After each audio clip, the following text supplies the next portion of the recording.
विनेश फोगाटची बाजू मांडायला ज्येष्ठ विधिज्ञ हरीश साळवे मैदानात। पॅरिसमध्ये क्रीडा लवादापुढे आज सुनावणी।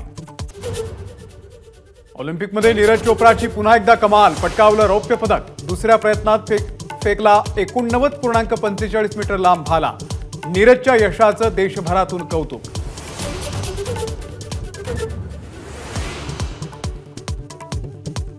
विधानसभा निवडणुकीसाठी महायुतीने ठोकला शड्डू। महायुतीचे समन्वय मेळावे, संवाद दौऱ्यांचं होणार आयोजन। 20 ऑगस्ट पासून 7ही विभागात दौरे।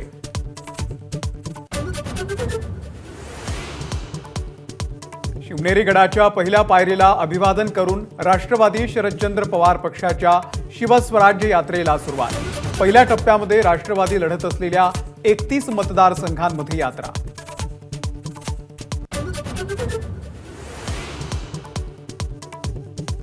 बच्चू कडूंच्या प्रहार संघटनेचा आज छत्रपती संभाजीनगरमध्ये आक्रोश मोर्चा।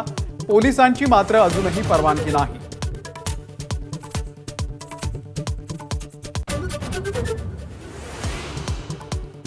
मनोज जरांगे यांची शांतता रॅली आज कोल्हापूरमध्ये। क्रांती स्तंभाला अभिवादन करून रॅलीला होणार सुरुवात, तर संध्याकाळी पत्रकार परिषद।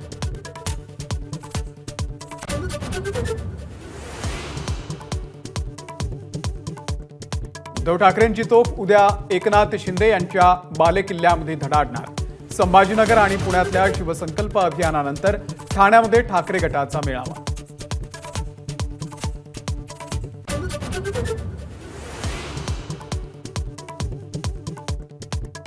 मंत्रालयातले लाचखोर अधिकारी बनले दिव्यांग शिक्षकांसाठी निर्दयी।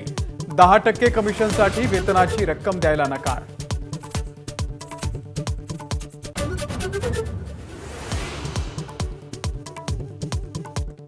राज्यातला महिला आणि मुलींच्या बेपत्ता होण्यामध्ये चिंताजनक वाढ।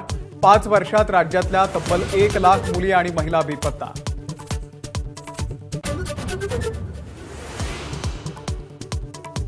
कोल्हापुरातील केशवराव भोसले नाट्यगृह आगीच्या भक्ष्यस्थानी। केशवराव भोसलेंच्या जयंतीच्या निमित्तानं आज होणार होते नाटकांचे प्रयोग।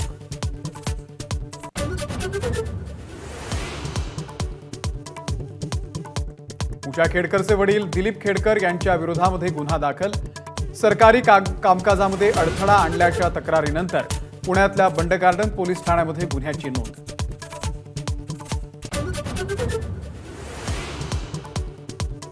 तळ कोकणात सलग दुसऱ्या दिवशीही पावसाचा जोर कायम। कुडाळ, सावंतवाडी, दोडामार्ग आणि वैभववाडीमध्ये पावसाची संततधार।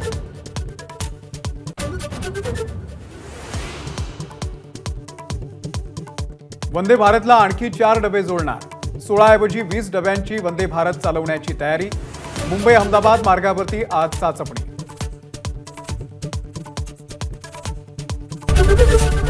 एबीपी माझा, उघडा डोळे बघा नीट।